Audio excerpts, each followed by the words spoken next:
चलिए शुरू करते हैं। नमस्कार दोस्तों, welcome to the geography optional class. और ज्योग्राफी ऑप्शनल की क्लास में मैंने सबसे पहले पेपर 2 यानी इंडियन ज्योग्राफी में मैं डिस्कशन करने जा रहा हूं। आज हमारा पहला यहाँ पर जो है वो सेशन स्टार्ट होगा। वेलकम कुसुम, वेलकम ऋतिक पटेल, कैसे हो आप लोग? तो ये हमारा बेसिक सिलेबस रहा, जो सिलेबस को तैयारी करना हमारे लिए जरूरी। तो हमारा जो पहला पार्ट है that is called physical setting, यानी कि हम किस तरीके से भू आकृतिक चक्र को यहाँ पे स्थापित करते हैं। तो जो हमारा पहला टॉपिक है space relationship of India with the neighbouring countries, तो हमें पहली यूनिट में 10 टॉपिक पढ़ने, 10 हेडिंग्स पढ़नी है हमें। यानी पहला हो गया space relationship of India with neighbouring countries. अच्छा, अगर आप ध्यान से देखोगे तो जीएस में ये पार्ट ऑप्शन के साथ साथ आईआर का भी एक बहुत इंपॉर्टेंट पार्ट हो जाता है। और आईआर में ये क्वेश्चन काफी हद तक पूछा जाता है, कई बार जो है इस पे डिस्कशन होती है, इस पर जो है चर्चाएं होती हैं। तो हम इसको आईआर के पोर्शन में भी इसको ध्यान से पढ़ेंगे। तो आप क्या करेंगे अब, तो स्पेस रिलेशनशिप यानी कि अगर हम अंतरिक्ष से उसको देखते हैं तो भारत की भूमि कैसे जो है भू आकृतिक रूप से दिखाई पड़ती है of India with the neighbouring countries. तो नेबर में अगर हम बात करें तो स्थलीय सीमा और जलीय सीमा, भारत का आधा हिस्सा स्थल से यानी कि लैंड से लगा हुआ है और आधा हिस्सा जल से लगा हुआ है। तो ये भारत के बारे में और भारत के पड़ोसियों के बारे में एक विस्तार देता है। तो डायरेक्टली आईआर से आपको यहाँ पर क्वेश्चन मिल ही जाता है। तो वेलकम ऑल, आप सभी का बहुत बहुत स्वागत है। तो ज्योग्राफी ऑप्शनल का ये सिलेबस ये आज आपका अपलोड भी हो जाएगा। तो मैंने पूरे सिलेबस को, जितने भी यूनिट्स हैं, ये मैंने इस तरह से माइंड मैप बना दिया और पूरी क्लास भी माइंड मैप बेस पे चलेगी। तो इससे हमें एक तो ये पता रहेगा कि सिलेबस टू सिलेबस कैसा जाना है। तो जो लोग भी ज्योग्राफी ऑप्शनल में जाना चाहते हैं वो ये ध्यान से समझिए, किसी भी ऑप्शन में सिलेबस टू सिलेबस कमांड करना बहुत जरूरी हो जाता है, सिलेबस टू सिलेबस इनपुट लेना जरूरी हो जाता है। गुड आफ्टरनून, वॉइस क्लियर है सभी को? यस। तो सिलेबस, और इसमें अगर आप ध्यान से जब इस फॉर्मेट में सिलेबस आप प्रिंट आउट करके रख लेंगे तो इससे एक फायदा होगा कि आप ये पता कर पाएंगे जीएस में कौन कौन सा पोर्शन मेरा कवर हो गया, क्योंकि ज्योग्राफी ऑप्शनल का जो सिलेबस है वो जीएस को सीधे रिप्लिकेट करता है। जैसे आज हमारा पहला ही टॉपिक जो हम कवर करने जा रहे हैं, space relationship of India with the neighbouring countries. तो पेन और पेपर तैयार है। तो मैं बहुत शॉर्ट नोट्स बना रहा हूं, अगर आप मेरे साथ साथ लिखते चलेंगे ना तो आपको इससे और फायदा होगा। राइटिंग में क्या होगा, मैं बहुत बहुत बारीक, मतलब 12 वर्ड से ऊपर कोई लाइन मैंने नहीं रखी है ताकि आप तुरंत के तुरंत याद हो जाए।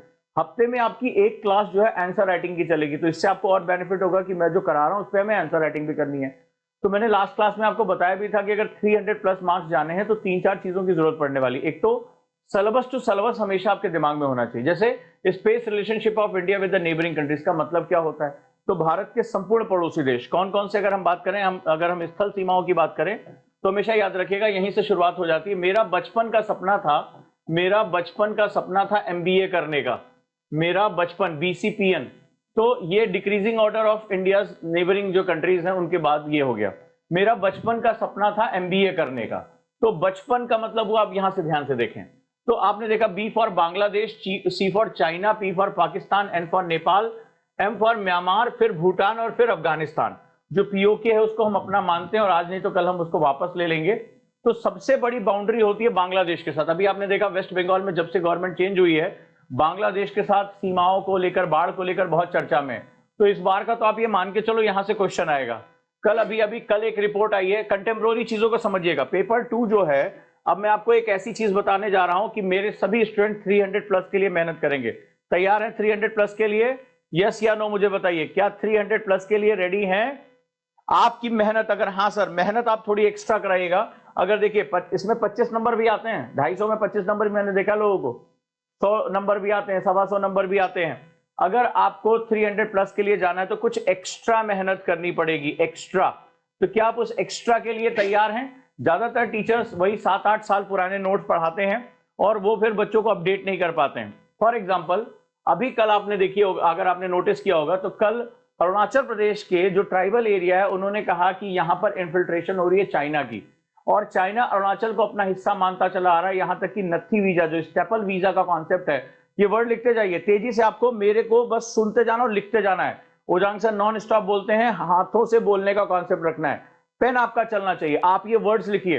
तो कल अरुणाचल प्रदेश में ट्राइबल समूह ने, आपने याद होगा, अगर आपने नहीं पढ़ा तो आप इसको दोबारा पढ़िए अभी न्यूज़पेपर में, कि यहां पर उन्होंने दावा किया है कि अरुणाचल, जो चीन की सीमाएं हैं, वो अरुणाचल प्रदेश में एंट्री कर गई हैं, वहां पर कॉन्फ्लिक्ट हुआ है और अरुणाचल जो है, चीन अरुणाचल को अपना हिस्सा मानता है और नृजातीय रूप से यानी कि एंथ्रोपोजेनिक रूप से भी वो कहता है कि ये तो चीनी लोगों के समतुल्य हैं और मानविकी रूप से भी वो इसको अपना हिस्सा मानता है। और वो वहां के लोगों को नत्थी वीजा देता है, यानी कि अलग से वीजा लेने की जरूरत नहीं है। भारत हमेशा इसका विरोध करता है, तो ये बहुत इंपॉर्टेंट हो गया। पाकिस्तान के साथ आपने देखा ऑपरेशन सिंदूर, जो कि इस बार इंडिया ईयर बुक का भी टॉपिक है, ये बहुत इंपॉर्टेंट हो जाता है। नेपाल में नई गवर्नमेंट आ गई है, आपने देखा बालिन शाह की गवर्नमेंट आई और वहां से हमारे रिश्ते ऊपर नीचे दोनों चल रहे हैं। इसके साथ साथ म्यांमार के साथ अभी आपने देखा म्यांमार के जो हेड है वो उन्होंने भारत की यात्रा की। ये सब प्लीज लिखते जाइए, आपको पता चल जाएगा कॉन्सेप्ट कहां आ रहे हैं। तो अभी सब लोग मुझसे दिल से पूछेंगे हाँ सर हमें 300 प्लस क्रैक करना है, और ज्योग्राफी में 300 प्लस, इसका मतलब है कि पूरा जीएस मिला के 800 प्लस मार्क, आप फाइनल लिस्ट में हो ही हो प्रभु, कोई आपको रोक नहीं सकता। दिल और दिमाग यहां पर कॉन्सेंट्रेट कर दो मेरे साथ। पर मैंने कहा ना कुछ चीजें ऐसी करानी है जो मुझे दूसरे टीचर नहीं कराते हैं, वो कई साल पुराने नोट्स पढ़ाते चले जाते हैं, अभी भी खुल्लर में तमाम बुक्स में यहाँ पर ये बेसिक दिया हुआ है, लेकिन क्वेश्चन कहां से आएगा इसके बारे में आप समझो। फिर म्यांमार, फिर भूटान और अफगानिस्तान। अफगानिस्तान में अभी आपने देखा कि अफगानिस्तान को लेकर जो है अभी पाकिस्तान के जो प्रधानमंत्री ने एक स्टेटमेंट दिया कि भारत दवाइयों के नाम पे ड्रोन भेज रहा है अफगानिस्तान पे, और अफगानिस्तान और पाकिस्तान का कॉन्फ्लिक्ट पिछले कुछ समय से लगातार बढ़ता चला गया है। अब आपके सामने दिखाई पड़ा ये हमारी बाउंड्रीज हैं, तो यहां से क्वेश्चन का जो नेचर होगा वो जियोपॉलिटिक्स भी होगा और ज्योग्राफिकल भी होगा। ठीक है, याद रखिएगा भौगोलिक क्वेश्चन भी आएंगे और भू राजनीतिक क्वेश्चन आएंगे, क्योंकि राजनीति को जो एग्जेजरेट करने वाला है वो कौन होता है, भूगोल ही होता है। तो अगर भूगोल की समझ नहीं है तो आप पॉलिटिक्स की भी समझ, इंटरनेशनल पॉलिटिक्स नहीं समझ पाओगे। आखिर हम बांग्लादेश के साथ हम बाढ़ लगाने जा रहे हैं, वहां गवर्नमेंट चेंज हो गई, अब वहां पर जो है वो तस्करी रोकी जा रही है, जो वहां पर बांग्लादेशी लोग थे उनको निकाला जा रहा है, उनकी पहचान की जा रही है, बड़े पैमाने पर उनको भगाया जा रहा है, पड़ोसी के साथ जो है वो हमारा तनाव भी बढ़ता जा रहा है। फिर आप देखिए कि चाइना, फिर पाकिस्तान, चाइना के साथ हमारा कॉन्फ्लिक्ट लगातार बना हुआ है, पाकिस्तान के कॉन्फ्लिक्ट ऑपरेशन सिंदूर, और उसके बाद अभी आपने देखा कल श्रीलंका में मीटिंग हुई है कि हम बैकडोर मीटिंग भी कर रहे हैं। इसके बाद नेपाल हो गया, नेपाल में गवर्नमेंट, अमेरिका का खेल क्या है, भारत के आसपास जो है डिस्टर्बेंस क्रिएट करके रखना, भारत में भी वो कोशिश कर रहे हैं डिस्टर्बेंस क्रिएट करने की। तो अगर आपको वो जो एक्स्ट्रा मैं बताने की कोशिश कर रहा हूं, चूंकि करंट अफेयर से मेरा बहुत कमांड रहता है, हर समय खबरें जो है मेरी नजर से होकर गुजरती रहती हैं, तो इस कंडीशन में जब आप पेपर 2 में अगर आप कंटेम्प्रोरी समसामयिक चीजों पे कवर करना चाहोगे तभी काम होगा। अब मैं आपको 2-3 ऐसे डॉक्यूमेंट, 4 ऐसे डॉक्यूमेंट बताने जा रहा हूं जिसको आप सबसे पहले कॉपी में बॉक्स करके लिख लो। ठीक है, जो नोट्स में दूंगा वो तो रहेगा ही लेगा, लेकिन वो कितने साल सिलेबस के अंदर से क्वेश्चन पूछते हैं, कितने साल वो वही क्वेश्चन पूछेंगे, इसके बारे में लिखिए, इसकी व्याख्या करिए, नहीं। अब जो पेपर 2 हो गया बहुत कंटेम्प्रोरी क्वेश्चन पूछा गया, इसमें अब 2 चीजें हो गई हैं। इट्स लाइक मैथमेटिक्स, या तो बिल्कुल ऊपर नंबर मिल रहा है या बिल्कुल नीचे नंबर मिल रहा है, खत्म। या तो तुम्हें बिल्कुल नष्ट कर देंगे, 20-30 नंबर देके खत्म कर दे रहे हैं, 40 नंबर देके खत्म कर दे रहे हैं, और या तो बहुत बढ़िया नंबर में। अब वो 4 डॉक्यूमेंट्स के नाम लिखो। पहला योजना, जो आज मैं पढ़ाने जा रहा हूं, योजना की magazine one of the most important magazine मानी जाती है। जो उसका डाटा होता है उसमें कुछ ना कुछ आर्टिकल, जैसे आज जो मैं योजना पढ़ाने जा रहा हूं, मेरे को ध्यान से बताना, मेरे सारे बच्चे जिनको मैंने बहुत दिल से सिलेबस एनालिसिस कराया है, ठीक है, सिलेबस एनालिसिस कराया है, तो याद होगा यहां पर एक पूरा टॉपिक है एग्रीकल्चर का, दिख रहा है, सिलेबस बताया था ना एग्रीकल्चर का। अब जरा तुम मुझे ध्यान से एक चीज बताना, जब आप मई की योजना जहां से मैं शुरू करने जा रहा हूं, उसमें पहला एक टॉपिक आया हुआ है, बड़े ध्यान से, उसमें एक टॉपिक है smart and resilient agriculture, smart and resilient agriculture. अब आप मुझे बताओ, is it a part of geography optional और नॉट? और बहुत प्यारा डाटा दिया है, क्योंकि योजना में जो लोग भी आर्टिकल लिखते हैं वो सभी अपने अपने क्षेत्रों के स्पेशलिस्ट होते हैं, जिन्होंने सालों काम किया है, या वो सरकार के साथ जुड़े होते हैं, या वो सरकार के पदों पर होते हैं बहुत महत्वपूर्ण, या वो रिसर्च बहुत बड़े बड़े स्कॉलर्स होते हैं। तो उनकी जो आर्टिकल होता है, उनका जो राइटिंग होता है, बेस्ट माना जाता है।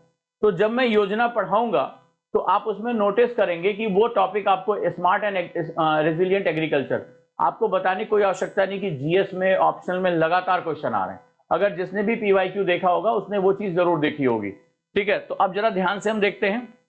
तो स्मार्ट एंड रेजिलिएंट एग्रीकल्चर सीधे आपको एक टॉपिक मिल जाएगा अगर आप एग्रोक्लाइमेटिक जोन में जाते हो या स्मार्ट एग्रीकल्चर में जाते हो, तो वो आपको यहां पर मिल जाएगा। दूसरी जो सबसे इंपॉर्टेंट मैगजीन होती है कुरुक्षेत्र तो ज्योग्राफी ऑप्शनल के लिए मस्ट रीड बुक है, मस्ट रीड मैगजीन है। ठीक है, तो अगला लिखिए कुरुक्षेत्र, ये भी गवर्नमेंट की आती है ग्रामीण विकास के लिए। इसके बाद जो तीसरा सबसे इंपॉर्टेंट है ज्योग्राफी एंड यू, भूगोल और आप मैगजीन। अगर ये मैगजीन भी तुमने पूरी कर ली ना, तो आपके नंबर धूम के आगे बढ़ने वाले हैं। और चौथा है डाउन टू अर्थ। ये सुनीता नारायणन यानी जानी मानी इन्वायरमेंटलिस्ट और सरकार की जो है मानव सलाहकार रही हैं और बहुत जानी मानी डाउन टू अर्थ। ये 4 चीजें अगर आपके पास है, ये एक्स्ट्रा जो है, तो माई का लाल कोई आपके ना तो ऑप्शनल के नंबर रोक पाने वाला है और ना ही कोई अब आपका जीएस का नंबर रोकना है। ये 4 जैसे स्टूल के 4 पावे होते हैं ना, ये 4 पाए हैं आपके। तो जो लोग मेरे साथ ज्योग्राफी ऑप्शनल करने जा रहे हैं वो ये 4 पाए लेके चलेंगे। क्लियर है?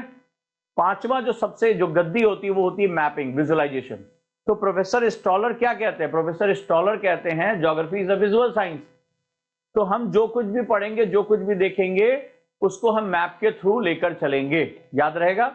और मैपिंग पहले दोनों पेपर में आती थी, अब केवल इंडियन ज्योग्राफी यानी पार्ट 2 में आती है। तो भारत की चीजों को देखना समझना, इसकी हम प्रैक्टिस लगातार करेंगे और मैं उसके आपको तरीके बताता रहूंगा। डन है? चलिए भाई, तो अब हमारे ये 4 मैगजीन नाम लिख लिया। कौन कौन सा? योजना, कुरुक्षेत्र, इसके बाद अब जैसे फॉर एग्जांपल कुरुक्षेत्र का जो टाइटल है, कुरुक्षेत्र का जो टाइटल है ध्यान से समझिएगा, वो है स्किल और इसमें ग्रामीण स्किल और इसके बारे में बात की गई है। आपके पास जो टॉपिक है कंटेम्प्रोरी एंड इकोलॉजिकल इश्यूज, ठीक है, तो उसमें जनसंख्या को कैसे लेकर जाना है, जनसंख्या के साथ क्या करना है। और इसके बाद एक टॉपिक है आपका रिसोर्सेज, याद है? संसाधन। तो जब आप इन चीजों को दोनों को जोड़कर पढ़ोगे तो आपको सीधे सीधे उसका टॉपिक दिख जाएगा। तो योजना and Kurukshetra, geography and you, and इसके बाद हमारा हो गया डाउन टू अर्थ। अगर आप कहते हो कि यस सर हम रेडी हैं, तो मैं इसको अपने टॉपिक के अंदर, चाहे इस पर अलग से क्वेश्चन बनाकर, चाहे इस पर किसी तरीके से आपको नोट्स बनाकर, माइंड मैप बनाकर, आप जैसा कहोगे मैं आपको देता रहूंगा। आपको मेंटरशिप में उसके बारे में बताता रहूंगा कि इसको कैसे पढ़ना है और वो करंट मैं आपको देता रहूंगा। बस आपको मुझे हिम्मत दिखानी, जैसे सुबह मेरा सेशन हुआ कि अब आप आगे बढ़ो, सिस्टम में डेवलप कर चुका हूं, आप मुझसे कहो कि सर मुझे और ज्यादा दीजिए, मुझे और पढ़ना है, आप रिसर्च करके लेकर आइए, मुझे बस बिल्कुल बना बनाया दे दीजिए। हम वादा करते हैं सर हम इसको कवर करके आपको दे देंगे, रिवीजन क्लास में हम इसको कवर करके आपको दे देंगे। डन है? अगर आप ये मुझे मैसेज करते हैं वी आर रेडी, तो मुझे लगता है कि इंडिया का सबसे कंटेम्प्रोरी ज्योग्राफी ऑप्शन का कोर्स आप करने जा रहे हैं। Welcome all. तो चलिए अब हम आगे बढ़ते हैं और आज हमारा जो टॉपिक है स्पैटियल रिलेशनशिप, यानी कि जब हम इस पर बात करेंगे स्पेस रिलेशन नेबरिंग कंट्रीज के साथ, तो मैं पूरी तरीके से माइंड मैप के थ्रू क्लास लूंगा और माइंड मैप के साथ मैं आपको इसको बताता रहूंगा। आप कोशिश करिए इसको साथ साथ लिखते चलिए। तो बोर्ड पे क्लियर दिख रहा है? तो आज हमारा काम है इंडिया साइज, भारत का आकार और विस्तार, भारत का आकार और विस्तार। ठीक है, तो हमारे पड़ोसी देशों के साथ हम बात करते हैं। तो सबसे पहले भारत के आकार और विस्तार के बारे में बात करते हैं। India size and extent. Ready है? क्लियर दिख रहा है आपको? विजुअल दे हो रहा है? तो अब हम बात करते हैं, किसी भी विस्तार को जानने के 2 तरीके होते हैं भूगोल में, अक्षांश और देशांतर। तो अगर हमें डिस्टेंस मेजर करना होता है तो हम लैटिट्यूड की तरफ जाते हैं, और जब हमें टाइम जोन डिफाइन करना होता है तो हम लॉन्गिट्यूड की तरफ जाते हैं। क्लियर है? तो हम लैटिट्यूड किस लिए इस्तेमाल करते हैं? जब हमें उसका विस्तार यानी एक्सटेंशन या उसकी दूरी हमें पता करनी होती है। तो वी जनरली यूज, ये जो पड़ी पड़ी लाइनें हैं उसको हम लोग लैटिट्यूड कहते हैं। This is called latitude. तो ये basically north to south and east to west होता है। तो जो लोग पहली बार आए हैं बेसिक समझते जाएंगे, कुछ नहीं हो रहा है उससे पूछेंगे। तो नॉर्थ साउथ कैसे कैसे होता है याद रखिएगा। तो मैप पे हमेशा ऊपर की तरफ क्या होगा? ऊपर की तरफ हमेशा नॉर्थ होगा, याद रहेगा आपको। ऊपर की तरफ हमेशा उत्तर होगा, उत्तर। तो ऊपर की तरफ हमेशा एक फिक्स कर लीजिए, तो डायरेक्शन में मैप उठाकर देखेंगे ऊपर की तरफ उत्तर होगा। तो जिधर उत्तर है उधर अपना बायां हाथ कर लीजिए, लेफ्ट हैंड कर लीजिए। तो जिधर आपका राइट हैंड आ रहा है वो हमेशा साउथ होगा यानी दक्षिण होगा। जिधर आपका चेहरा आ रहा है, अगर आपने ऊपर की तरफ हाथ किया, ठीक है, ये नॉर्थ हो गया, ये साउथ हो गया। तो जिधर आपका फेस है वो ईस्ट रहेगा, और जिधर ईस्ट यानी पूरब, और जिधर आपकी पीठ है उधर पश्चिम यानी वेस्ट रहेगा, बैक साइड में। तो ये वेस्ट हो गया। ठीक है, तो ये दिशा का पहला बेसिक हमारा नॉलेज होना चाहिए। हमारी दिशाएं इस रूप में काम करती हैं। ओके, तो जिधर हमेशा मैप पे ऊपर की तरफ नॉर्थ बनाइए, वहां बायां हाथ लेफ्ट हैंड करिए। जिधर राइट हैंड है वो साउथ हो गया, जिधर आपका फेस है वो ईस्ट हो गया, और जिधर आपकी पीठ है वो वेस्ट हो गया। इसके बाद 4 और दिशाएं इसमें तैयार होती हैं। ठीक है, हम 4 और दिशाओं के बारे में जानेंगे। तो इन दोनों के बीच में, जब नॉर्थ और ईस्ट के बीच में एक मिडिल लाइन ड्रॉ होती है, तो इसको हम लोग बोलते हैं नॉर्थ ईस्ट। क्या बोलेंगे इसको? नॉर्थ ईस्ट बोलेंगे। जैसे भारत का नॉर्थ ईस्ट हो गया, भारत का पूर्वोत्तर, तो पूरब और उत्तर के बीच में एक लाइन होगी, उसको नॉर्थ ईस्ट यानी पूर्वोत्तर बोलेंगे। इसी तरह नॉर्थ और वेस्ट के बीच में एक लाइन होगी तो उसको क्या बोलेंगे, इसको नॉर्थ वेस्ट बोलेंगे। नॉर्थ वेस्ट यानी उत्तर पश्चिम, यानी ये दोनों के गुणों के साथ है। इसी तरह से जब हम इधर एक लाइन खींचेंगे वेस्ट और साउथ के तो उसको क्या बोलेंगे, साउथ वेस्ट। ठीक है, साउथ वेस्ट। जैसे भारत में ग्रीष्मकालीन मानसून कहां से आता है, तो कहते हैं ना कि साउथ वेस्ट मानसून है, यानी दक्षिणी पश्चिमी मानसून। तो दिस इज कॉल्ड, ये भारत का ग्रीष्मकालीन मानसून हो गया। इसी तरह से यहां पर एक लाइन ड्रॉ करेंगे और उसका नाम रहेगा साउथ ईस्ट, यानी कि दक्षिण पूर्वी, दक्षिण पूर्वी, साउथ ईस्ट। तो ये 4 डायरेक्शन और हो गए। ठीक है, ये टोटल हमारे 8 डायरेक्शन के बेसिस पे हम बात करते हैं। तो जब हम ओशियन पे डिफाइन करते हैं, बड़े लार्ज एरिया पे डिफाइन करते हैं, तो हम 4 डायरेक्शन को यूज करते हैं। और जब हम माइन्यूट, जैसे भारतीय रेलवे पे तुमने लिखा होगा, देखा तुमने लिखा होगा नॉर्थ ईस्ट रेलवे, ठीक है, ईस्टर्न रेलवे, वेस्टर्न रेलवे। जैसे आप कभी गुजरात जाओगे, अदिति रहती है उधर, तो जब आप उधर जाओगे तो वेस्टर्न रेलवे रहेगा। ठीक है, इसी तरह से अगर आप बंगाल की तरफ जाओगे तो नॉर्थ ईस्ट रेलवे रहेगा, या अगर आप बिल्कुल आगे की तरफ जाओगे, सिलीगुड़ी साइड में आगे मूवमेंट करोगे तो ईस्टर्न रेलवे चला जाएगा।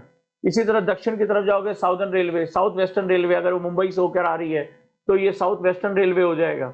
तो आप इसी तरह से देखते हैं रेलवे पे भी निशान लगा होता है। तो ये सब चीजें आपको बेसिक पता होनी चाहिए, बेसिक ज्योग्राफी में ये बातें आपको क्लियर होनी चाहिए। डन है, यहां तक ओके हो गया। अब हमने देखा कि हमारे पास 2 सेगमेंट है। जब हम लैटिट्यूड यानी अक्षांश का विस्तार देखते हैं तो हम दूरी के बारे में, स्थान के बारे में जानकारी लेते हैं। जब हम लॉन्गिट्यूड यानी देशांतर देखते हैं तो हमें समय के बारे में पता चलता है। अब सबसे पहले किसी भी चीज को जानने के लिए भारत की भूमि जो है, आर्यावर्त, जम्बू द्वीपे, भरतखंडे, यही भारत के जो नाम है, प्राचीन जो नाम है हमारे, इनके बारे में थोड़ी सी डिस्कशन करते हैं। तो ये भारत की पुण्य भूमि है, ठीक है, हमारी मातृभूमि। तो भारत की जो भूमि है वो बहुत विहंगम है, बड़े ध्यान से देखिए। तो अगर हम इसको बहुत ध्यान से देखते हैं तो भारत में समस्त प्रकार के क्लाइमेटिक डिवीजन है। कोपेन जो एक बहुत जाने माने रशियन बेस्ड जो है क्लाइमेटोलॉजिस्ट है, जिनके नाम पर आगे चलकर कोपेन का जलवायु वर्गीकरण पड़ा, उन्होंने जो है यहां पर बात की कि भारत जो है वो, इसको उपमहाद्वीप कहा जाता है।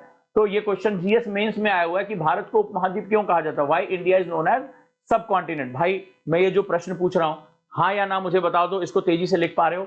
बेसिक नोट्स, ये आपके अपने स्वयं के नोट्स होंगे, इनको क्या कहा जाएगा, साइनॉप्सिस। जब मैं कोई डिस्कशन करूंगा और जब वो डिस्कशन आप कॉपी में लिखोगे, अगर कोई चीज छूट रही है तो बोलिए सर रुकिए, मुझे दोबारा बता दीजिए, छोड़ना नहीं है उसको। इसको बोलते हैं साइनॉप्सिस। जितने भी टॉपर्स होते हैं वो किस बेसिस पे नोट्स बनाते हैं, साइनॉप्सिस बेसिस पे बनाते हैं। ठीक है, जितने भी हैं, शिव साई अवस्थी जी जो हिंदी माध्यम से टॉपर थे, ग्रामीण क्षेत्र से आए थे, तो उनको बोलते हैं साइनॉप्सिस। तो इसमें आप कम से कम वर्ड यूज करोगे, लाइन वाइज नहीं लिखोगे, माइंड मैप, स्पाइडर डायग्राम, बस मेरी सारी बातें वहां होनी चाहिए। तो मेरा पहला क्वेश्चन आया, भारत को उपमहाद्वीप क्यों कहा जाता है। ठीक है, तो आप इंडिया डैश सब कॉन्टिनेंट क्वेश्चन मार्क ऐसे भी लिख सकते हो, जरूरी नहीं है कि आप पूरा लिखिए। देखिए आप स्नेहा पूछ रहे हैं, रिपीट कर दीजिए। तो यहां पर आप इसको लिखेंगे, भारत को उपमहाद्वीप क्यों कहा जाता है, why India is known as subcontinent. तो आपको ये पूरा लिखने की जरूरत नहीं है। आपने इंडिया में आई लिख लिया या भारत का बी लिख लिया या अपना देश का झंडा। अगर मैं साइनॉप्सिस बनाऊंगा तो कैसे बनाऊंगा, मैं आपको सिखा भी देता हूं, क्योंकि मेरी डिस्कशन बहुत इंपॉर्टेंट है। अब आपको इतना चीज पता चल गई है कि पेपर 2 में ज्यादातर टीचर क्या करते हैं, 8-10 साल पुराने नोट दे देते हैं, लो बेटा ये कर लेना। इंडियन ज्योग्राफी पूरी पढ़ाई नहीं जाती, बोला अरे पेपर 1 पढ़ा दिया तो ये पेपर 2। और मैं पिछले कई सालों से देख रहा हूं जिनके मार्क्स कम आ रहे हैं, उनके सिर्फ जीएस पेपर, ऑप्शन पेपर 2 में मार्क्स कम आ रहे हैं। ये मैंने देखा, इसीलिए मैं इस पर बहुत ध्यान से आपको पढ़ा रहा हूं। तो मुझे अगर इसको लिखना होगा तो मैं ऐसे झंडा बना दूंगा फटाक से, ठीक है, भारत का झंडा हो गया। और मैंने इसको बोला कि सब कॉन्टिनेंट क्यों कहते हैं, सब कॉन्टिनेंट क्वेश्चन मार्क, कि भारत को सब कॉन्टिनेंट क्यों कहा जाता है। बोर्ड पे आप देखिए, ये होता है साइनॉप्सिस बनाने का तरीका। हमें अपने देश का झंडा पता है, हमने बना दिया भारत को उपमहाद्वीप की संख्या क्यों दी जाती है, why India is known as subcontinent. और मैंने कहा कि ये मेंस में आया हुआ है तो एम लिख दो, मेंस। प्री में आया हुआ है पी लिख दो, आपको इससे पता चल जाएगा इसकी इंपॉर्टेंस क्या है। यूपीएससी बार बार पूछ रहा है, ठीक है, बार बार पूछ रहा है। तो भारत को सब कॉन्टिनेंट यानी उपमहाद्वीप की संज्ञा क्यों कही जाती है, हो गया मेरा क्वेश्चन।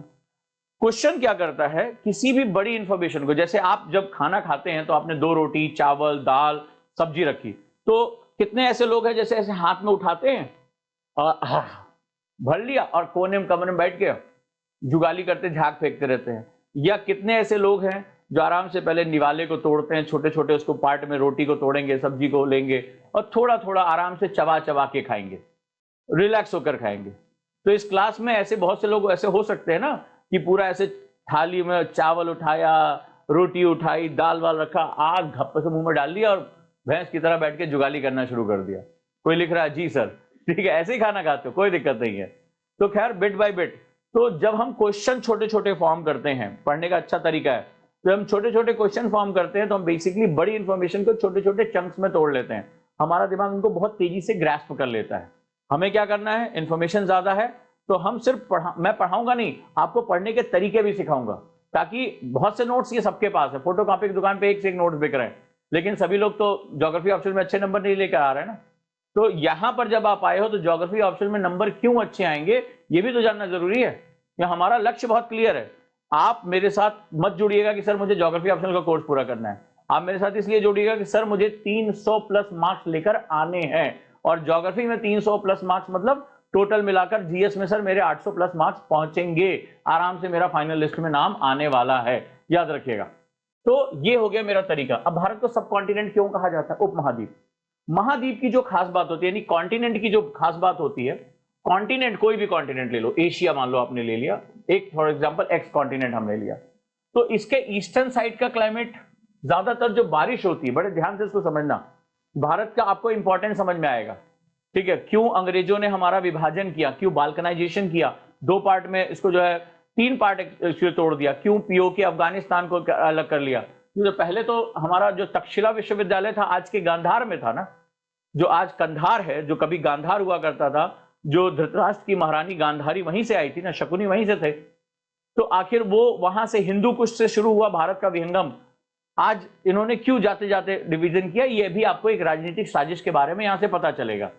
अब जरा ध्यान से समझिए, तो जो ईस्टर्न पार्ट होता है यानी पूर्वी, अब मैंने इसको पूर्वी क्यों लिखा, मेरा स्टूडेंट समझ गया, ऐसे ही मैं पढ़ाता हूं, सिर्फ ये पूर्वी नहीं। अब पूर्वी क्यों लिखा मैंने, यस बिल्कुल सही। मुझे तुरंत जवाब दो कि सर आपने अभी अभी मैप का कॉन्सेप्ट मुझे बताया, याद है, ऊपर नॉर्थ नीचे साउथ, जिधर आपका फेस है उधर ईस्ट, जिधर आपकी पीठ है उधर पश्चिम। ये होता है पढ़ाने का तरीका कि बिल्कुल बिगिनर जीरो का भी बच्चा इसका मास्टर बन जाए, ठीक है। ईस्ट हो गया, तो ईस्ट में ज्यादातर जो है बारिश होती है, यानी कि वो सरप्लस रेन रिसीव करता है, ज्यादातर ये देखा गया है ईस्टर्लीज के प्रभाव में, पछुआ पवनों के, पूर्वा पवनों के प्रभाव में। जो कॉन्टिनेंट का वेस्ट पार्ट होता है ज्यादातर वो सूखा होता है, जैसे सहारा, अफ्रीका में सहारा देख लो, कालाहारी देख लो। अगर साउथ अमेरिका में चले जाओगे तो तुम वहां पर जो है वो क्या देखोगे, क्या नाम है, अटाकामा, ये सारे के सारे डेजर्ट है, चाहे कोल्ड डेजर्ट हो चाहे हॉट डेजर्ट हो, तो ये डेजर्ट होता है। वेस्ट पार्ट क्या होता है, डेजर्ट होता है, डी। इसके बाद कॉन्टिनेंट का जो इंटीरियर होता है, आंतरिक हिस्सा होता है, वो कम जो है वो क्या होता है, वर्षा प्राप्त करता है, इसीलिए वहां पर पतझड़ यानी डेसिडुअस फॉरेस्ट होते हैं, थॉर्नी श्रब्स होते हैं, इस तरह से पाया जाता है। इसके बाद एक हिस्से में, ज्यादातर कॉन्टिनेंट के नॉर्थ हिस्से में, जो नॉर्थ की तरफ जाते हैं, ऊंचे पहाड़ देखने को मिलते हैं, ठीक है, हायर माउंटेन मिलते हैं। फिर इनके पास एक कोस्ट लाइन, समुद्री जल सीमा होती है। तो किसी कॉन्टिनेंट में ये हमें बेसिक चीजें देखने मिलती है, यानी डेजर्ट, वर्षावन, डेसिडुअस फॉरेस्ट, माउंटेन यानी कि जो है वो पर्वतीय जलवायु, पर्वतीय वनस्पतियां, तटीय जलवायु, मैंग्रोव, जो यहाँ पर कोस्ट लाइन है, ठीक है, कोस्ट है। तो ये सारे फीचर हमें देखने को मिलते हैं, ठीक है, ये सारे फीचर हमें देखने को मिलते हैं। किसी को कोई डाउट इसमें नहीं, ओके। तो चलिए, अगर ये फीचर हमें देखने को मिल रहे हैं, ईस्टर्न साइड में बारिश ज्यादा हो रही है, तो बारिश ज्यादा होगी तो वहां वर्षावन यानी रेन फॉरेस्ट पाए जाएंगे, वहां घना वन पाए जाएंगे, खूब आर्द्रता पाई जाएगी। वेस्ट सूखा होगा, ड्राई होगा तो रेगिस्तान होगा या थ्रॉनी श्रब्स होंगे, वहां पर जो है वो कांटेदार वनस्पतियां पाई जाएंगी। इसी तरह इंटीरियर में मौसम बदलेगा, जाड़ा, गर्मी, बरसात, और बारिश कम भी होगी, बारिश का सीजन होगा, स्पष्ट जो है मौसम में विविधता पाई जाएगी। जो नॉर्दर्न पार्ट है, उत्तरी पार्ट है, वो ऊंचे पर्वतों से घिरा होगा, वहां पर हिमाच्छेदन होगा, यानी वहां ग्लेशियर्स होंगे, फ्रोजन वाटर्स पाए जाएंगे। जो एक हिस्सा होगा या बाकी हिस्से होंगे वो तटों से घिरे होंगे, या अपनी यहाँ पर मैंग्रोव्स या कोस्टल जो है वहां पे क्लाइमेटिक सिस्टम पाया जाएगा। एवरीथिंग इज गुड, ये कॉन्टिनेंट में जनरली पाया जाता है। जरा भारत के बारे में आ जाइए, भारत के बारे में देखते हैं। ये हमारा महान देश है। अब जरा देखिए, this is our eastern part, ये हमारा ईस्टर्न पार्ट है। तो ईस्टर्न पार्ट, भारत में सबसे ज्यादा बारिश, दुनिया में सबसे ज्यादा बारिश कहाँ होती है, मौसेन राम, चेरापूंजी, गारो खासी, जयंतिया के पास ये जो पूरा हिस्सा है, ये हमारा बहुत ज्यादा वर्षा प्राप्त करता है। बे ऑफ बंगाल से उठने वाली मानसून जो है वो यहाँ पर खूब जम के बारिश कराती है। ईस्टर्न पार्ट, भारत का ईस्टर्न पार्ट। भारत के वेस्टर्न पार्ट में जो है भारत का डेजर्ट है, ठीक है, रन का कक्ष है। तो अरावली के पीछे का हिस्सा क्या है, डेजर्ट है, शुष्क मानसून है, वनस्पतियां अलग है। भारत के मध्य हिस्से में अगर हम देखेंगे तो यहाँ पर पर्णपाती वन पाए जाते हैं। इसके बाद भारत के पास एक कोस्ट लाइन है, मैंग्रोव्स पाए जाएंगे, वर्षा वन पाए जाएंगे, यहाँ पर बारिश होगी, यहाँ पर अंडमान निकोबार तक इसका जो है पूरा फैलाव हम देखते हैं। इसके बाद हम उत्तर की तरफ, नॉर्थ की तरफ जाएं तो हमें महान हिमालय दिखाई पड़ता है जो हिमाच्छादित है, जो ग्लेशियर से लैडन है। तो अगर हम अब देखें तो भारत में क्या सभी प्रकार की क्लाइमेटिक सिस्टम पाए जाने के नहीं पाए जा रहे, जो कि एक संपूर्ण कॉन्टिनेंट में पाए जाते हैं? यस या नो? यानी भारत में डेजर्ट भी है, भारत में वर्षा वन यानी रेन फॉरेस्ट भी है, भारत में पर्णपाती वन भी है, भारत में माउंटेन जो है क्लाइमेटिक सिस्टम भी है, प्लेन कॉन्टिनेंटल सिस्टम भी है, कोस्टल क्लाइमेटिक सिस्टम भी है। यस या नो? हाँ या ना? सभी लोग बात करेंगे तभी मजा आएगा। Yes, good. तो जब ये चीजें होती हैं तो हम भारत को क्या कॉन्टिनेंट, सब कॉन्टिनेंट नहीं कह सकते? भारत के पास तो सब कुछ है ना? भारत की ये जो पोजीशन, आप कोस्टल पोजीशन देख रहे हैं, 7,200 किलोमीटर की जो कोस्ट लाइन आप देख रहे हैं, जो कि पहले और भी ज्यादा थी, जब वेस्ट बंगाल, बांग्लादेश भी हमारे साथ था, पाकिस्तान भी हमारे साथ था, तो ये तो पूरा, ये अफगानिस्तान था, ये पूरा फारस की खाड़ी से जाकर मिलता था, सबसे प्राचीन सभ्यता के साथ जाकर मिलता था। ये दो महान प्राचीन सभ्यताएं थी, एक ईरान और दूसरा भारत, जो फारस था, पर्शिया और जो है इंडिया, ये बहुत प्राचीन समय से थे।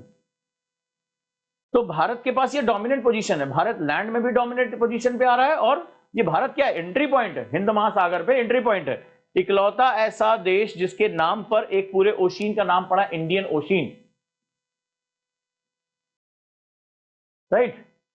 तो अब जरा ध्यान से हम देखें तो यहां पर टोटल हमारे पास ये आउटपुट निकल कर आ रहा है। तो ये भारत को क्या मिलता है? इसी हिसाब से देखें तो समस्त प्रकार की जलवायु यहां पाई जाती, कोपेन के सारे वर्गीकरण, और इसी वजह से इसमें सब कॉन्टिनेंट की संज्ञा दी जाती है। इसी प्रकार जब हम कॉन्टिनेंट में आते हैं तो कॉन्टिनेंट के वेस्ट टू ईस्ट और north to south soil change हो जाती है, मिट्टी अलग हो जाती है। जैसे बहुत बड़े बड़े कॉन्टिनेंट्स पे ब्लैक सॉइल पाई जाती है, भारत में भी अगर हम देखें तो हमारे यहाँ भी दरारी उद्भेदन हुआ था, और दक्कन का जो पूरा रीजन वो ब्लैक सॉइल यानी कॉटन सॉइल है, काली मिट्टी है, रेगुर जिसे कहा जाता है। भारत में लाल मिट्टी पाई जाती है, भारत में लैटराइट मिट्टी पाई जाती है, भारत में जो है लोमी सॉइल पाई जाती है, एलुवियल सॉइल, नदियां जो जलोढ़ लाकर बिछाती वो पाई जाती है, पर्वतीय मिट्टी भी पाई जाती है, इसमें कंकड़ वंकड़ जो है बहुत ज्यादा होते हैं, रेगिस्तानी मिट्टी जिसमें रेत की मात्रा होती है वो भी बहुत ज्यादा पाया जाता है, लवणीय मिट्टी पाई जाती है, जैसे रन ऑफ कच्छ के आसपास का इलाका जहां सॉल्ट बहुत ज्यादा होता है। तो भारत में 8 प्रकार की तो बड़ी मिट्टियों का क्षेत्र है, 8 टाइप्स ऑफ जो है सॉइल यहाँ पर पाई जाती है। तो भारत के पास वो सारे फीचर है जहां पर भारत जो है वो एक सब कॉन्टिनेंट का दर्जा दे सकते हैं। सब कॉन्टिनेंट में कई तरह की नदियां पाई जाती हैं, जिसमें कुछ नदियां हमेशा पानी लेके चलती हैं, इनको सदा नीरा या पेरेनियल कहा जाता है, और कुछ नदियां होती जो पठारी इलाकों में बहती, जिसमें हमेशा पानी नहीं रहता है। भारत के पास भी वो सिस्टम अवेलेबल है। भारत की जो उत्तर भारत की गंगा, यमुना, गोमती, ये सब नदियां क्या है? हिमालय से पानी लेकर आती हैं, तो ये क्या हो गई? पेरेनियल हो गई, सदा नीरा हो गई। और कुछ नदियां जो दक्षिण भारत में बह रही हैं, जो कृष्णा, कावेरी, ठीक है, पेन्नार, ये सब क्या है? ये प्रायद्वीपीय भारत की नदियां हैं, ये सदा नीरा नहीं है, ये पेरेनियल नहीं है, ये पेनिनसुलर रिवर सिस्टम है। तो आपके पास जो है वो दोनों तरह का नदी तंत्र है, यहाँ पे ओशियन है आपके पास, मैंग्रोव है आपके पास, इसीलिए भारत को क्या कहा जाता है? सब कॉन्टिनेंट कहा जाता है। भारत का जलवायु, भारत की मिट्टी, भारत का जो नेचुरल सिस्टम है, they all have the feature of सब कॉन्टिनेंट, यानी पूरे महाद्वीप पे जो हो सकता है वो भारत में अकेले मौजूद है। भारत में हर प्रकार की वनस्पतियां पाई जाती हैं, हर प्रकार की वनस्पतियां पाई जाती हैं। तो इंडिया इज नोन एज सब कॉन्टिनेंट। क्लियर हुआ कॉन्सेप्ट? इसको जो नोट्स वोट्स होगा हम बाद में समझेंगे, बाद में हम इसको डेफिनेटली इसको करेंगे, लेकिन ये समझना बहुत जरूरी। अब अंग्रेजों को क्या चुल्ल कटी? अमेरिका का बैकअप था उस समय कि भारत से जब जाना है तो भारत को विभाजित करके जाना है। अब जरा ध्यान से इस स्पेस रिलेशनशिप को समझने की कोशिश करो, हो जाएगा? जरा समझने की कोशिश करो बहुत ध्यान से। तो यहां पर हमारे पास एक नेचुरल बाउंड्री है, हिमालय। तो हिमालय क्या है? एक जो है वो क्लाइमेटिक डिवाइडर है, एक जलवायु विभाजक है। क्वेश्चन आया हुआ है कि हिमालय एक अच्छा जल विभाजक नहीं, लेकिन हिमालय एक अच्छा जलवायु विभाजक है, सिद्ध करें। Himalaya is not a good water divider, but Himalaya is a very good climate divider, prove it. ठीक है, तो ये बहुत अच्छा जो है वो क्वेश्चन है, बहुत ध्यान से समझना, और मैप के थ्रू समझोगे तो और मजा आने वाला है और नई चीजें आपको पता चलेंगी।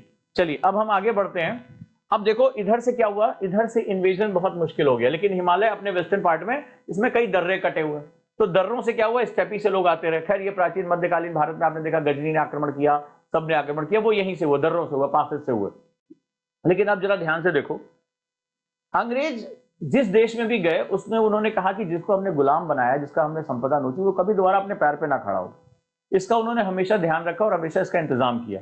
तो हमेशा लाइन ड्रॉ करते थे। अब भारत के साथ क्या था, ये जो पूरा आप इलाका हिंदू कुश तक देख रहे हैं, ठीक है, हिंदू कुश तक देख रहे हैं, जहां आप याद रखिएगा, नोट डाउन कर लीजिए, स्मार्ट मार्क कर लीजिए। कल दिल्ली में भूकंप के झटके महसूस हुए, दिल्ली एनसीआर में। मैंने एक छोटी सी वीडियो भी डाली थी शॉर्ट पे।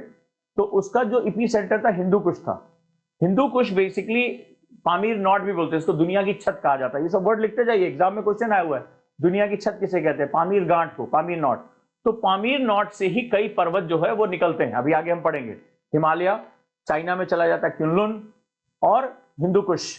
तो यहां पर जो है, जो अफगानिस्तान में टर्मोइल बहुत हो रहा है, यानी कि वहां पर जमीन बहुत हिल रही है। अभी कुछ दिन पहले भी भूकंप आया था। तो जब ये भूकंप आ रहा है लगातार, वो प्लेट हिल रही है और वो प्लेट आगे तक आ रही है। तो मैंने आपको इसमें समझाया था कि भारत के ऊपर भी बहुत खतरा है। वो रील अगर आप लोग मेरा इंस्टाग्राम फॉलो कर लेंगे या फेसबुक फॉलो कर लेंगे, तो मैं ऐसी छोटी छोटी जानकारियां अब रोज आपको देने की कोशिश करूंगा जो कंटेम्प्रोरी चल रही हैं। अब जरा इसको थोड़ा सा और अच्छे तरीके से देखते हैं, समझते हैं।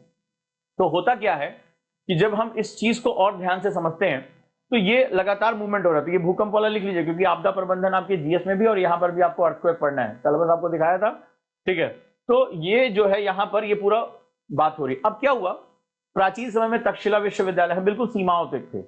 आगे चलकर आप देखते हो यहाँ ईरान है, ईरान मतलब प्राचीन सभ्यता, और ये है आपका गल्फ ऑफ हर्मुज।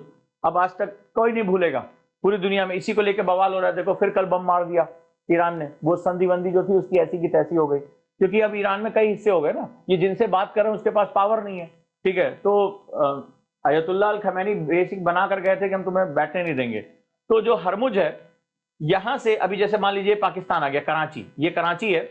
तो पहले ये कराची भारत में हिस्सा था।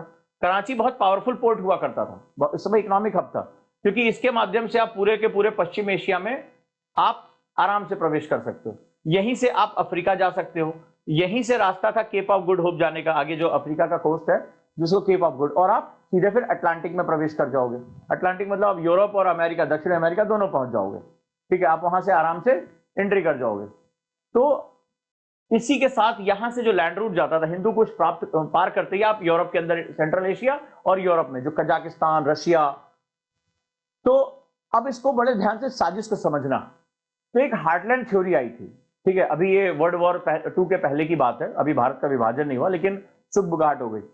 तो उस समय यूएसएसआर हुआ करता था। तो अब आगे आप जब ट्रैवल करोगे तो आपके पास मैप होगा, उसको खोल भी लो। तो आप वहां पे जाओगे तो देखो वहां पे क्या, एक हार्टलैंड थ्योरी आई थी, ये हृदयगत सिद्धांत, ये आपके अभी ऑप्शन में भी आया था 2 साल पहले। तो हृदयगत सिद्धांत जो है उसमें ये तय किया गया कि यार रशिया को, यूएसएसआर को पहली बात तो तोड़ना है और उसके देश अलग करना है। जो ये यूक्रेन था वो यूएसएसआर का हिस्सा था और बहुत पावरफुल कंट्री थी, इनोवेशन यहाँ बहुत होते थे। तो अब रशिया चाहता है कि वापस, जैसे क्रीमिया को उसने ले लिया, क्रीमिया वॉर में यूक्रेन को हड़प रहा है। लेकिन ये हुआ कि आने वाले टाइम में, ठीक है, रशिया को इस तरह से अलग कर देना और रशिया के जो आसपास के दोस्त हैं, उनके जो देश हो सकते, उनको बिल्कुल ब्लॉकेड कर देना, ताकि कभी भी इन देशों से वो लैंड के रूप में न कनेक्ट हो सके। रशिया के साथ एक दिक्कत थी, रशिया का बहुत बड़ा हिस्सा जो यूएसएसआर था वो लैंड लॉक था, यानी देखिए यहीं पे ज्योग्राफी आ जाती है, समुद्र दूर था उससे। तो उसके पास अगर कहीं आना जाना हो तो लैंड रूट है, और सबसे अच्छा लैंड रूट ये है। अगर ये यहां तक भारत के साथ पहुंच जाता है फिर तो उसके बाद ओशियन तक जाना बहुत आसान है। भारत अगर उसका मित्र है तो इससे आगे फिर क्या हो सकता है, वो कहीं पे भी जा सकता है, इधर एशिया में जा सकता है, इधर अफ्रीका में जा सकता है, पश्चिमी एशिया जा सकता है, बहुत आराम से पहुंच सकता है, मित्र के माध्यम से रूट बना लें, ठीक है भाई। तो इन्होंने कहा कि यार आने वाले समय में, क्योंकि उस समय आजादी से पहले देखिए नेहरू जी यूएसएसआर गए, वहां की क्रांति से बहुत ज्यादा प्रभावित थे। भारत के अंदर भी आपने देखा, कांग्रेस के अंदर जो है कांग्रेस जो है वो सोशलिस्ट पार्टी भी बनाई गई थी, जो जयप्रकाश नारायण, नेहरू, ये सब लोग जो है वो समाजवाद से बहुत प्रभावित थे। तो सुगबुगाहट तो चल रही थी, अमेरिका को भी ये खबरें थी और ब्रिटेन को भी खबरें थी कि भाई भारत जो है वो ज्यादा करीब जा रहा है यूएसएसआर के, वो उसके ज्यादा नजदीक पहुंच रहा था। एक बहुत बड़ी साजिश रची गई भारत का विभाजन। तो जानबूझकर जिन्ना इस्लाम के नाम पर उसने जो है वो अलग किया पाकिस्तान को। कहीं मुद्दा बन रहा था, वो व्यक्ति जो शराब पी रहा है, इस्लाम के किसी कानून को नहीं मान रहा है, इंग्लिश बोल रहा है, पैंट सूट पहन रहा है, वो मांग कर रहा। और कौन आगे, कौन गया उसमें, आगे जाते हैं जो है क्या नाम है, इकबाल साहब वही जिन्होंने लिखा था सारे जहां से अच्छा हिंदुस्तान हमारा, हम बुलबुलें हैं इसकी, ये गुलसिता हमारा। ये व्यक्ति लिखने वाला पाकिस्तान की मांग करने लगा। एक्चुअली अंग्रेजों ने उनको फिर आगे किया, बढ़ाया। गांधी और जिन्ना को एक बराबर लाकर करने की कोशिश की कि इन दोनों के बीच में कॉन्फ्लिक्ट हो जाए। तो अब जो है ये ध्यान से समझना कि बोला इनको, ये बहुत आगे तक उन्हें समझ में, अमेरिका ने कहा यार अगर ये यूएसएसआर इंडिया के साथ मिल गया तो वो सी रूट एक्सेस कर पाएगा, पूरा एशिया एक्सेस कर पाएगा, भारत को बड़ी मात्रा में ऊर्जा मिल जाएगी, भारत का झुकाव जो है समाजवाद की तरफ ज्यादा है। बोले कुछ तो विभाजन होना चाहिए। तो उन्होंने क्या किया, भारत पाकिस्तान का पार्टीशन कर दिया, और पार्टीशन दोनों साइड में किया, जनसंख्या के आधार पर किया। ऐसा कि मतलब कभी जिंदगी में धर्म के नाम पर हो, भाषा के नाम पर हो, जिसमें कभी भी ये लोग एक ना हो पाए। ये एक ऐसा जहर था जिसको 1857 की क्रांति के बाद अंग्रेज समझ गए थे कि भारत में अगर हिंदू मुस्लिम विभाजन नहीं किया तो टिक नहीं पाएंगे। और उसके बाद उन्होंने बहुत इंस्टीट्यूशनल वे में मतलब बहुत संस्थागत तरीके से भारत के विभाजन की नींव रख दी कि हिंदू मुस्लिम कभी एक ना हो पाए। उन्होंने बहुत बहुत फेरबदल किए, बहुत सी चीजें की। खैर नतीजा क्या रहा, ये वाला जो हिस्सा था भारत से कट के अलग हो गया। जो थोड़ा बहुत हमारे पास पीओके का हिस्सा हो सकता था वो हमारी नेहरू जी की गलती से चला गया, वो चले गए संयुक्त राष्ट्र इसलिए बैठा था। संयुक्त राष्ट्र कोई वो मानवतावादी संगठन थोड़े ना था, कभी ना था। वो तो इन्हीं पश्चिमी देशों का वो कठपुतली थी जिसका काम था बस गरीब और विकासशील देशों को उलझाए रखना, और इन अमीर देशों के लिए संसाधन, इन अमीर देशों की बातें, इनके नियम कानून उन पे लागू कराना। World bank, IMF, United nation, WHO, इनका यही बेसिक काम है। ये गिनी पिग्स होता नहीं जिसको एक्सपेरिमेंट के लिए वो सुअर और चूहे इस्तेमाल करते, वही हम क्या सभी देश इनके लिए वही थे। ये काट दिया, इधर भारत का ये हिस्सा अलग कर दिया। अरे विभाजन करना था तो इधर का करते, इधर का काहे किए? दो बॉर्डर काहे खोल दिए? और हमारे जो नेता थे वो भी नहीं समझ पाए। इसको बाल्कनाइजेशन कहते हैं कि दोनों हिस्सों पे, दोनों गाल पे थप्पड़ पड़े। खैर इसको अलग किया। अब नतीजा क्या रहा, जो भविष्य की संभावनाएं थी इधर से हम पूरी तरह से कनेक्ट रहते, इधर हम ईरान से कनेक्ट रहते, यानी कि पर्शियन सभ्यता से कनेक्ट रहते, इधर से हम पूरा पश्चिमी एशिया, पूरा का पूरा हम यूरोप, लैंड रूट से। हम तो प्राचीन समय में ऐसे ही व्यापार करते थे ना, तो उन्हें यह पता था कि भाई कितना हमसे यहाँ से $45 ट्रिलियन लूट गए, लेकिन भारतीयों की चेतना विलुप्त नहीं हुई है, वो केवल सुप्त हुई है। कल ये मौका पाके फिर से वहीं पे खड़े हो जाएंगे, फिर से अमीर बन जाएंगे, और जो हम दबदबा अपना कायम कर रहे हैं वो खत्म हो जाएगा। क्योंकि देखिए जाते जाते उन्होंने साजिश की थी, राष्ट्रमंडल का हिस्सा बनाया था। राष्ट्रमंडल का ही था कि महारानी के नाम पे शासन चलेगा। भारत को भी पेशकश दी गई, आ जाओ भाई हमसे जुड़ जाओ। आज भी हमारे यहाँ कॉमनवेल्थ गेम्स होते हैं, लेकिन यही पर्पस था कि 7-8 साल में भारत बर्बाद हो जाएगा और भारत इनके पैरों पे आके गिरेगा। महारानी आपके नाम से शासन हम चलाएंगे। ऑस्ट्रेलिया ने किया, बहुत सी जगह विक्टोरिया के नाम पे आज भी शासन चलता है, तो विक्टोरिया हमारी महारानी बनेंगी। लेकिन हम भारतीयों के अंदर, उन्हें नहीं पता था ना कि वो 300-400 साल पहले की सभ्यता है, नंगे पुंगे लोग हैं। 400 साल पहले उनके यहाँ जो है विच हंटिंग होती थी। 400 साल पहले उनके यहाँ जो है कॉपरनिकस से पहले यही माना जाता पृथ्वी केंद्र में। 400 साल पहले ये माना जाता था कि भैया समुद्र चपटा होता है और किनारे पे नर्क के द्वार हैं। तो ये हमें क्यों बताएं, हमें क्या समझा पाएंगे, जिसकी जब फर्स्ट 80 सेंचुरी में पूरी दुनिया का 42% GDP हमारे पास थी। हम पूरी दुनिया के जो है वो 42% व्यापार करते थे। टोटल एवरेज भी मिला लिया जाए, यानी कि औरंगजेब के शासन तक भी, तो भी हमारा 24.7% पूरे वर्ल्ड, यानी कि 1/4 ट्रेड हमारे पास था। और हम कहां कहां नहीं ट्रेड करते थे, हम पूरी दुनिया में ट्रेड करते थे। दबे छुपी आज भी इतनी खुदाइयों में बातें निकल कर तो आ रही हैं, कभी यहां अवशेष मिल रहे हैं, कभी वहां अवशेष मिल रहे हैं। बहुत हमारे इतिहास को दबाया जा रहा है, गले से बात नहीं निकल पर एक सबसे प्राचीन सभ्यता यहाँ बैठी है। और कुछ हम तो हैं ही हैं फिर, हाँ पागल से, हम अपने बारे में कुछ जानना चाहते ही नहीं है और हमें कोई बताना नहीं चाहता। हमारी नेतागिरी वो अलग ही चलती है, उनका अलग ही धंधा चल रहा है। तो ये यहाँ पर क्या निकल कर आया, हमसे क्या हुआ, ये लाइन ब्रेक हो गई। तो हम जो एनर्जी रिसोर्सेज था भाई, यूएसएसआर एनर्जी, कजाकिस्तान, तुर्कमेनिस्तान, ये एनर्जी रिसोर्स सबसे ज्यादा गैस और सबसे ज्यादा तेल है इनके पास। और किसी भी राष्ट्र को प्रगति करने के लिए उसके पास ऊर्जा सुरक्षा होनी चाहिए। यूएसएसआर टेक्नोलॉजी में बहुत आगे था उस समय। वो टेक्नोलॉजी अगर भारत में आ जाती, चाहे स्पेस टेक्नोलॉजी आ जाती, चाहे वो एग्रीकल्चर की टेक्नोलॉजी आ जाती, आय हाय हाय, टेक्नोलॉजी आ जाती, एनर्जी आ जाती, फिर क्या बल्ले बल्ले था सब कुछ, इकॉनमी अपने आप बूम कर जाती। हम बहुत वैचारिक रूप से बहुत करीब पहुंच चुके थे एक दूसरे के। लेकिन क्या हुआ, जो सच्चाई और कड़वी सच्चाई आके निकल कर आ गई, वो आ गई ज्योग्राफी। बीच में बैरियर खड़ा हो गया, जो पीओके का क्षेत्र हमें मिलने वाला था वो भी हमारे यहां से निकल गया। नहीं तो हम वहां से भी रूट बना सकते थे, जा सकते थे, पाइपलाइन बिछा सकते थे। एक छोटा सा एग्जांपल देता हूं, तापी, TAPI, एक इतनी महत्वाकांक्षी परियोजना थी, अगर ये सक्सेसफुल हो जाती तो भारत में आज एबंडेंट गैस भंडार होता। Turkmenistan, Afghanistan, Pakistan, India, Tapi, successfully नहीं हो पाया। तुर्कमेनिस्तान का कि हमसे सस्ती गैस खूब जबरदस्त लेके ले गए, क्योंकि वो लैंडलॉक्ड हैं, वो बेचना चाहते हैं, वो बाहर नहीं निकल सकते, वो सिर्फ लैंड टू लैंड पाइपलाइन बिछा सकते हैं।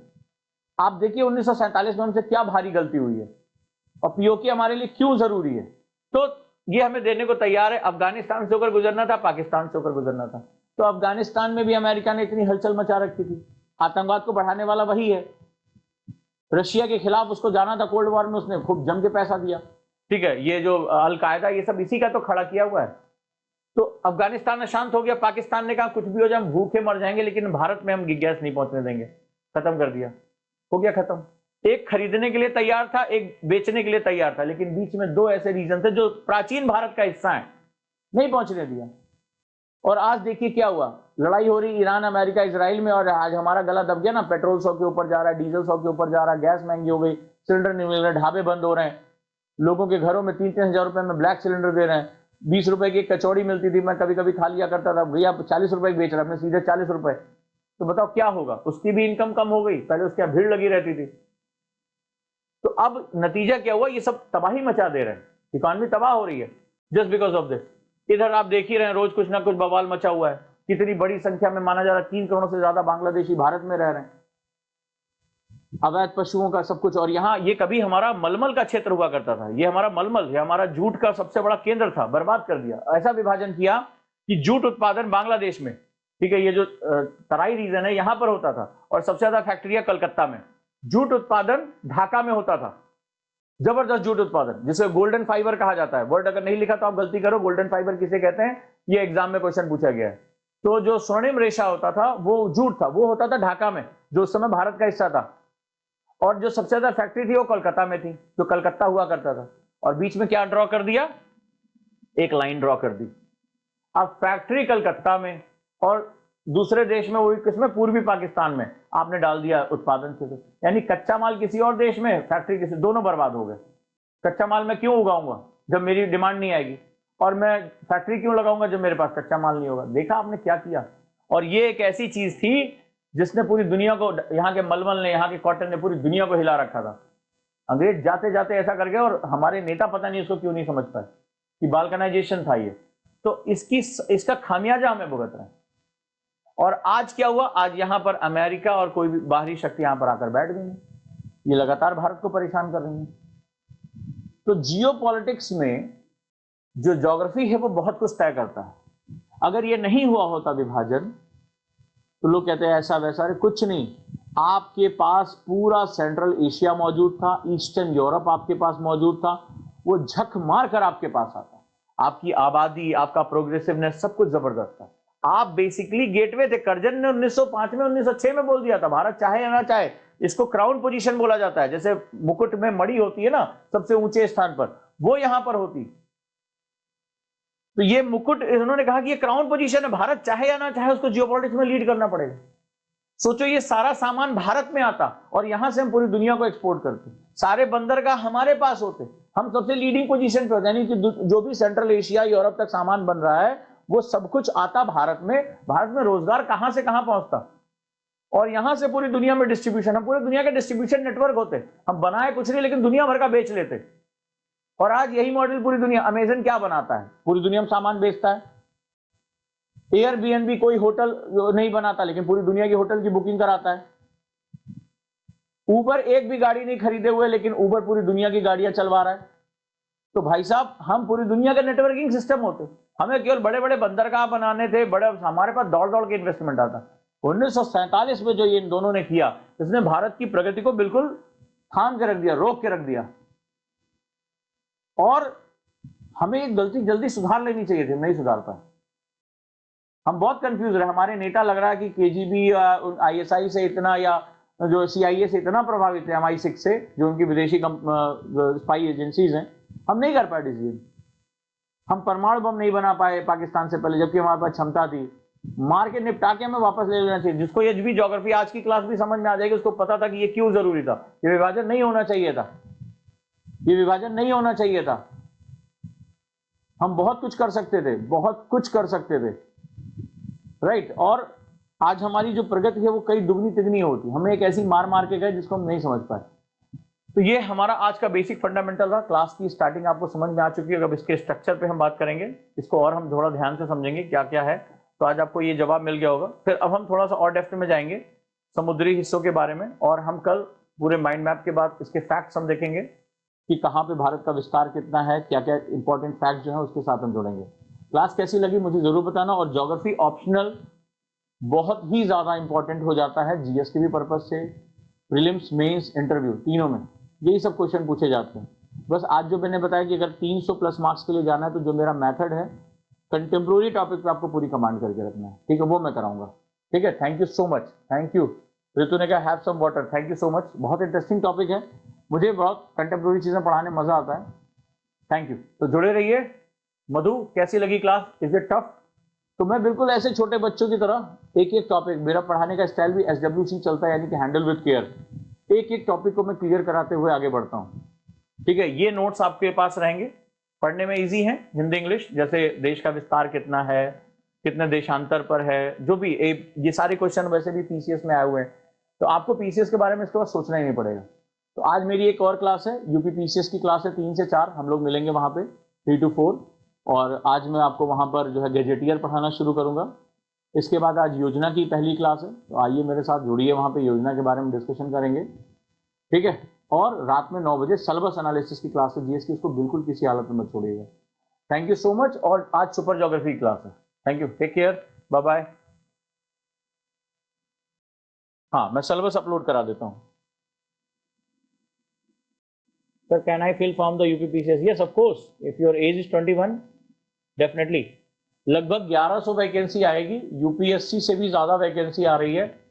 यूपीपीसीएस मत छोड़ना, बहुत अच्छा है, क्योंकि इलेक्शन ईयर है तो गवर्नमेंट बहुत अच्छे से एग्जाम भी कराएगी, दबाव में भी है। तो मेक श्योर कि यूपीपीसीएस आप जरूर, अगर आप एलिजिबल हैं तो जरूर दीजिएगा। और अगर फर्स्ट अटेम्प्ट है तो आप पूरा फोकस यूपीएससी पर रखिए।